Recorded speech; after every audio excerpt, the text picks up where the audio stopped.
بالانتقاء بيرا في حفلة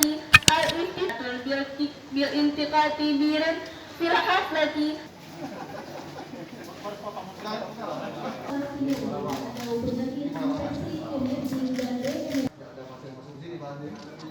Sudarlun RSUD Biren meresmikan pelayanan ruang rawat pasien penyakit infeksi, new emergency dan re-emergency untuk rawatan pasien COVID-19.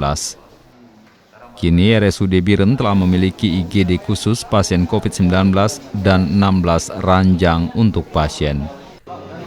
Meskipun sudah ada tambahan ruang rawat inap khusus untuk pasien COVID-19, Bupati Biren Muzakkar Agani berharap jumlah warga Biren yang terpapar COVID-19 semakin berkurang.